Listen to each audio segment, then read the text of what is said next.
सास का घूंघट। अब तक हमने देखा कि पंचायत के फैसले के अनुसार घर की सारी औरतें खंडहर में रह रही है। अब देविका के सामने सबसे बड़ी चुनौती ये है कि घर की औरतों को आत्मनिर्भर कैसे बनाया जाए। देविका ये सब सोच ही रही थी कि तभी उसकी नज़र मिट्टी के बर्तनों पर गई। अरे, ये इतने सुंदर सुंदर मिट्टी के बर्तन किसने बनाए हैं? ये बर्तन तो माँ जी और चाची जी ने बनाए हैं। अरे वाह, इतने सुंदर बर्तन तो मैंने आज तक नहीं देखे। माँ जी, चाची जी, आपने ये कहाँ से सीखा? अरे बहू, ये तो हम बचपन से बनाते आ रहे हैं। ये स्टील, पीतल और कांच के बर्तन तो अब चले हैं। पहले तो मिट्टी के बर्तन में ही लोग खाना खाते थे। ठीक है, तो हम दोबारा से मिट्टी के बर्तनों में लोगों को खाना खाना सिखाएंगे। वीना दीदी और सुजाता भाभी, आप दोनों बताओ, आप दोनों को क्या क्या आता है? मुझे तो खाना अच्छा बनाना आता है। बस खाना बनाने के अलावा मैंने कभी कुछ किया ही नहीं। और वीना दीदी, आप बताओ, आपको क्या क्या आता है? पता नहीं, मैंने बचपन से यही सुना है कि लड़कियों को ये नहीं करना चाहिए, लड़कियों को वो नहीं करना चाहिए, इसलिए मैंने कभी कुछ किया ही नहीं। देविका, वीना को सिलाई, कढ़ाई और बुनाई बहुत अच्छी आती है। हाँ, आती तो है लेकिन बहुत अच्छी नहीं। बहुत अच्छी भी आ जाएगी। अब देविका और बाकी सभी औरतें गांव में सबके घर जाती हैं और गांव की सभी औरतों से मिलकर कहती हैं, भाभी जी, अगर आपको अपने या अपने घर वालों के लिए कपड़े सिलवाने हो तो आप मुझसे ही सिलवाना। बहन जी, मिट्टी का चूल्हा, बर्तन या मटका बनवाना हो तो मुझसे ही बनवाना। मैं और विमला दीदी आपके घर के सारे बर्तन बना देंगे। भाभी, आप कभी किसी काम में व्यस्त हो और खाना ना बना पाओ ना, तो आप मुझे बता देना, मैं आपके घर के लिए खाना बना दूंगी। वो क्या है ना, आप तो सारा दिन खेतों में काम करती हो और कभी कभी खाना भी नहीं बना पाती होंगी, इसलिए। इस तरह घर की औरतें जी जान से अपने अपने कामों में लग जाती है। धीरे धीरे उनका काम बढ़ जाता है और वो अपने खंडहर को ठीक करने में लग जाती हैं। वहीं दूसरी ओर घर के सारे आदमी घर का काम संभाल नहीं पा रहे थे। अरे भाई कल्याण, चाय तो पिला दे, जमाना हो गया अच्छी चाय पिए हुए। आप भी ना घर के दामाद से क्या क्या काम करवाते हैं। अभी लाता हूँ चाय। कल्याण, तुम दामाद नहीं बेटे हो, इसलिए इस घर के सुख दुख, घर के काम और बाहर के कामों में तुम्हारा सहयोग तो होना ही चाहिए ना। इतने में कल्याण चाय बनाकर ले आता है। जैसे ही सचिन चाय पीता है तो उसके मुंह से चाय निकल जाती है। जीजा जी, ये क्या बनाया है, इतनी कड़वी चाय? इससे अच्छा तो करेले का जूस होता है। देख सचिन भाई, मैं तो ऐसी ही चाय बनाता हूँ, पीनी है तो पी, नहीं पीनी है तो अपने आप बना ले। मैं खाना बनाने जा रहा हूँ और अकेला नहीं बना सकता, आप में से कोई मेरी मदद करो। सचिन मेरी चाय की बुराई कर रहे थे ना, तुम जाओ अब खाना बनाओ। सचिन और मोहन दोनों खाना बनाने में लग जाते हैं। मोहन भिंडी काटकर कढ़ाई में छोड़ देता है और उसमें पानी डाल देता है। आपने भिंडी में पानी क्यों डाला? शायद पानी नहीं डलता, पता नहीं, लेकिन माँ ने कभी भिंडी में पानी नहीं डाला था। लेकिन बिना पानी के भिंडी बनेगी कैसे, मतलब गलेगी कैसे? बिना पानी के बनाएंगे तो चिपक नहीं जाएगी कढ़ाई से? पता नहीं, चलो देखते हैं कैसे बनती है भिंडी। भैया, कितने दिन हो गए ना अच्छा खाना खाए हुए। खाना तो सुजाता बनाती है, इतना मज़ेदार खाना कोई और बना ही नहीं पाता। सचिन और मोहन खाना तैयार करके ले आए। सभी आदमी खाना खाने लगे। खाना बना तो बहुत बुरा था, लेकिन किसी ने बिना कुछ कहे खाना खा लिया। तभी जोगिंदर ने कहा, घर की हालत कितनी बुरी हो रही है, जगह जगह जाले लगे हैं। 2 दिन से तो किसी ने झाड़ू भी नहीं लगाई घर की। हाँ, और घर में गंदे कपड़ों के ढेर लगे हैं। मेरे पास तो ये आखिरी कुर्ता ही बचा है पहनने के लिए। कल्याण, मोहन, तुम किसी नौकर को रख लो ना। हमने 1-2 लोगों से बात की थी नौकर के लिए, लेकिन कोई घर में काम करने के लिए तैयार ही नहीं है। गांव के सभी लोग खेतों में ही मजदूरी कर रहे हैं। घर के सभी आदमी घर के काम में लगे रहते हैं, तो वो अपने खेतों पर भी ध्यान नहीं दे पाते और उन्हें हर महीने आर्थिक रूप से नुकसान उठाना पड़ता है। धीरे धीरे उनके घर की हालत खराब होने लगती है। एक दिन कल्याण सबसे कहता है, घर को तो औरत ही संभाल सकती है, हमारे बस का नहीं है घर संभालना। हमें किसी तरह से उस सब को वापस इस घर में लाना ही होगा। अरे कल्याण बेटा, पंचायत का फैसला था कि औरतें हमसे माफ़ी मांगे, लेकिन उन्होंने माफ़ी नहीं मांगी। अब हम उन्हें बुलाने गए तो उल्टा हमें ही अपनी अपनी पत्नियों से माफ़ी मांगनी पड़ेगी। हमें कोई ऐसा रास्ता निकालना होगा कि वो मजबूर हो जाए हमारे पास आने के लिए। बापू, उन सभी ने अपने अपने काम शुरू कर दिए हैं। क्यों ना हम सबके काम में नुकसान कर दे, इससे वो मजबूर हो जाएंगे हमारे पास आने के लिए। भैया, ये कैसी बात कर रहे हो? इससे वो मजबूर नहीं होंगी बल्कि और भी ज़्यादा गुस्सा हो जाएंगी। मैं तो बोल रहा हूँ शराफत से जाकर माफ़ी मांग लेते हैं। मुझे यकीन है कोई माफ़ करे ना करे, माँ तो ज़रूर हमें माफ़ कर देंगी। नहीं सचिन, अगर हमने माफ़ी मांगी तो ये सारी औरतें हमारे सर पर चढ़कर नाचेंगी। हमें इनके सामने छोटा नहीं होना है। मोहन, कल्याण, तुम दोनों आज से ही काम शुरू कर दो। बस फिर क्या था, घर के सभी आदमी लग गए काम पर। मोहन और कल्याण रात को खंडहर में पहुंचे और उन्होंने सारे मिट्टी के बर्तन तोड़ दिए। उसके बाद वीना ने जो कपड़े तैयार करके रखे थे वो सारे कपड़े उन्होंने फाड़ दिए। सुबह जब घर की औरतों ने ये सब देखा तो परेशान हो गई। अरे, ये सारे बर्तन किसने तोड़ दिए? माँ, किसी ने मेरे सिले हुए कपड़े ही फाड़ दिए। ये हरकत कौन कर सकता है? और कौन करेगा भाभी, ये सब उन आदमियों की हरकत है। जब किसी तरह से हमें झुका नहीं पाए तो हमारे काम बिगाड़कर हमें परेशान कर रहे हैं। सभी औरतें दुगनी तेजी से काम में लग गई। उन्होंने दिन रात मेहनत की और उस खंडहर को महल की तरह बना दिया। उनके काम की तारीफ सुनकर दूर दूर के गांव से लोग आने लगे और उनसे अपना काम करवाने लगे। एक दिन सभी औरतें बैठकर खाना खा रही थी, तभी विमला ने देविका से कहा, देविका, हम कभी सोच भी नहीं सकते थे कि हम अपनी मेहनत से अपने लिए इतना बड़ा और इतना अच्छा घर बना लेंगे। देविका बहू, आज हमें इस बात का एहसास हो रहा है कि हम तो सिर्फ सांस ले रहे थे, जीना तो हमें तुमने सिखाया है। मुझे तो अब भी यकीन नहीं हो रहा कि मेरे पति की पहचान के अलावा भी मेरी कोई पहचान है। गांव के सब लोग मुझे सिर्फ मोहन की पत्नी के रूप में जानते थे, लेकिन अब सारा गांव मुझे जानता है। देविका, मैं कुछ ही दिन में इस गांव में एक अच्छा सा होटल खोल लूँगी। और मैं एक बुटीक खोलूँगी। मैं यहाँ गांव की लड़कियों के लिए एक स्कूल खोलना चाहती हूँ। यही मेरा सपना है। सभी औरतें खाना खाकर सो जाती है। रात बहुत ज़्यादा हो गई है, लेकिन देविका को नींद नहीं आ रही थी। तभी उसे किसी के कदमों की आवाज़ सुनाई दी। पहले तो देविका थोड़ी डर गई, लेकिन उसने हिम्मत करके उठकर देखा तो उसके सामने सचिन खड़ा था। सचिन, तुम यहाँ क्या कर रहे हो? कहीं तुम मेरा कोई नुकसान तो करने नहीं आए? मेरे पास तो किताबों के अलावा कुछ नहीं है। फाड़ना चाहो तो फाड़ सकते हो। देविका, मैं तुम्हारा कोई नुकसान करने नहीं आया हूँ, बस तुमसे माफ़ी मांगने आया हूँ। क्या? रात के अंधेरे में चोरों की तरह तुम मुझसे माफ़ी मांगने आए हो?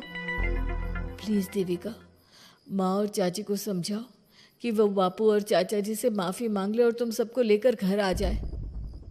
सचिन, तुम भी तो अपने बापू और चाचा को अपने साथ ला सकते थे ना, और माँ और चाची से माफ़ी मंगवा सकते थे ना। प्लीज़ देविका।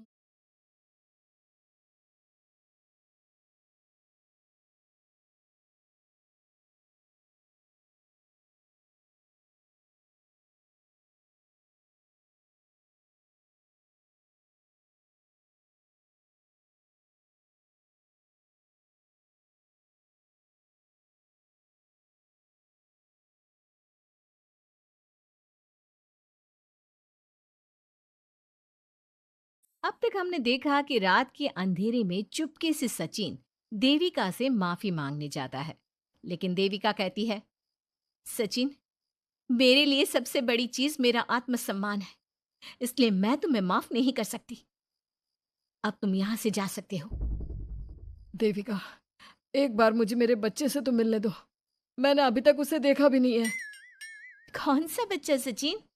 वही बच्चा जिसे तुमने और तुम्हारे बाप ने अपने घर के अंदर तक नहीं घुसने दिया। आज अचानक बच्चे की याद कैसे आ गई? देखो सचिन, चले जाओ यहां से। मेरे बच्चे के सामने और मेरे सामने फिर कभी मत आना।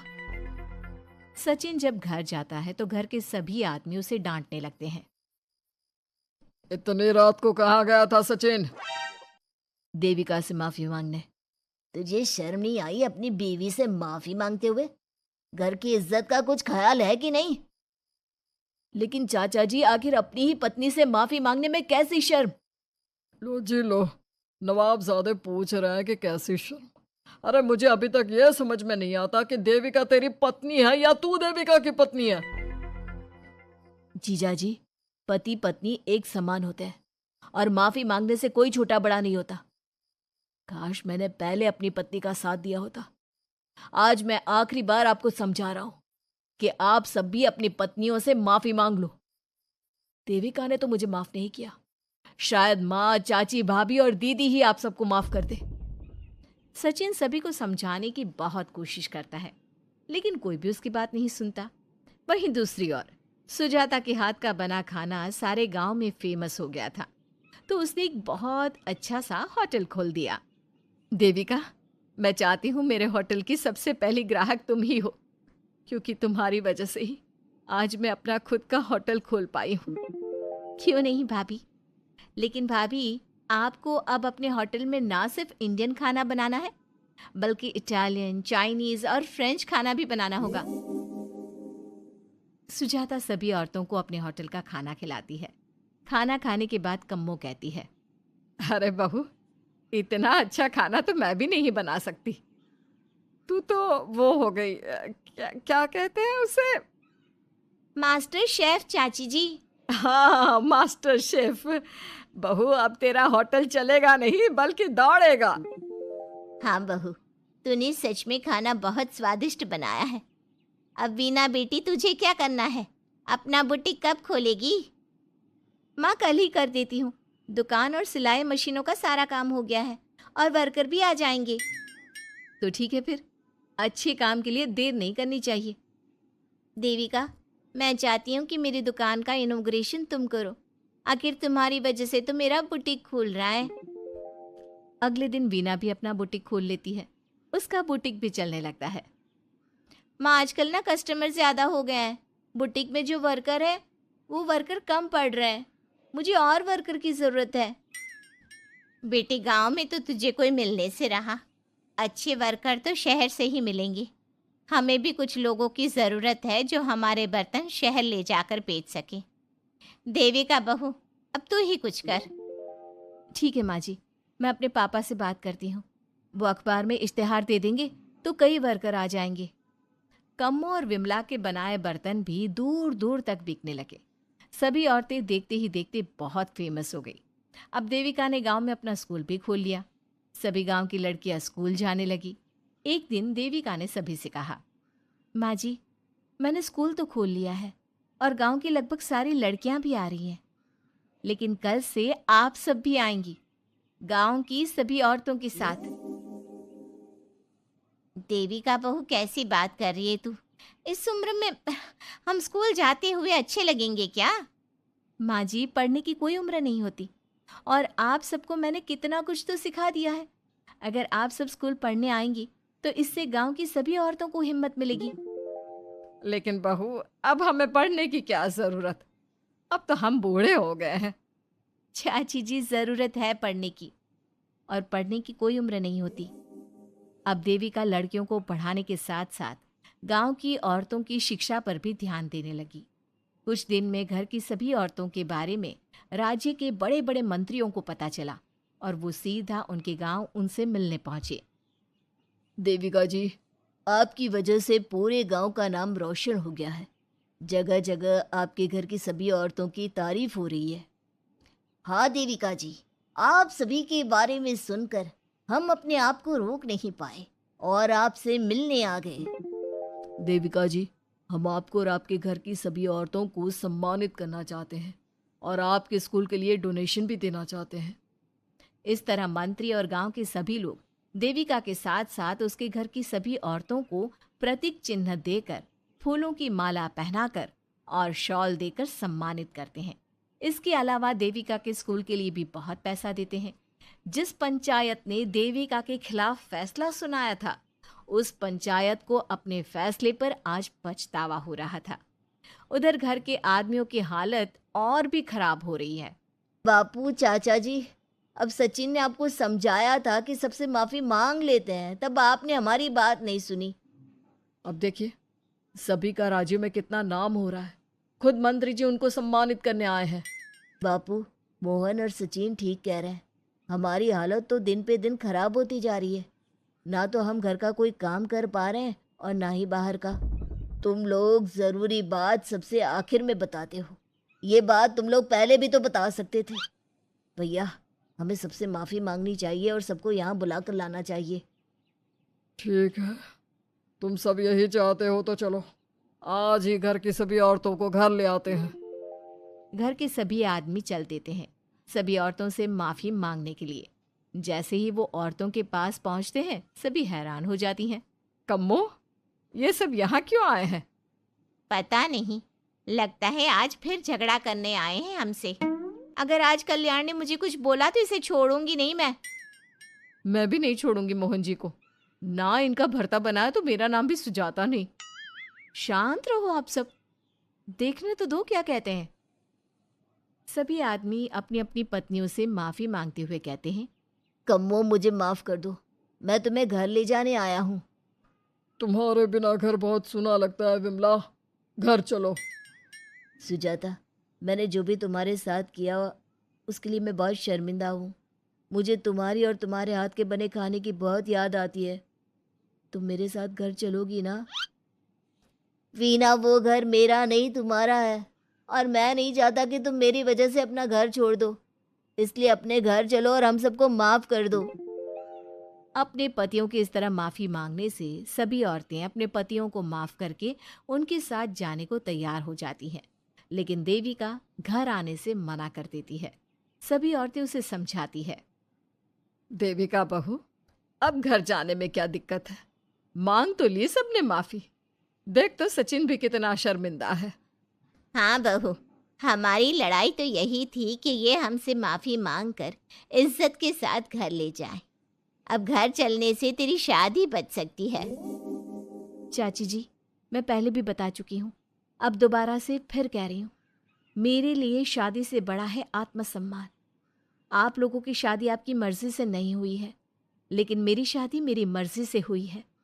इसलिए शायद आप लोगों को फ़र्क नहीं पड़ता कि आपके पति ने आपके साथ क्या किया, पर मुझे इस बात से बहुत फ़र्क पड़ता है कि मेरे पति ने मुझे अपने बराबर नहीं समझा और इसलिए मैं उसे माफ़ नहीं कर सकती। देविका, मैं अपने बर्ताव के लिए बहुत शर्मिंदा हूँ। तो जिंदगी भर शर्मिंदा रहना। और हाँ, आप सब इनके साथ जाना चाहती हैं तो जाइए, लेकिन मेरी एक बात हमेशा याद रखिएगा, शादी सिर्फ एक रस्म होती है।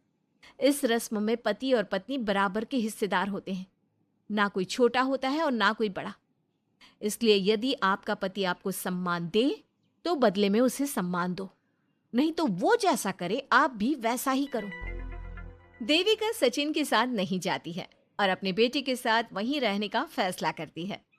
अब वो न सिर्फ अपने गांव बल्कि हर जगह जाकर महिला शिक्षा और उनके अधिकारों का प्रचार करती है। हमारे प्यारे दर्शकों, हमें कमेंट करके जरूर बताएं कि देविका का ये फैसला आपको कैसा लगा और हमारी कहानी सास का घूंघट आपको कैसी लगी। इसी तरह की मजेदार कहानी सुनने के लिए हमारे चैनल को सब्सक्राइब जरूर करें।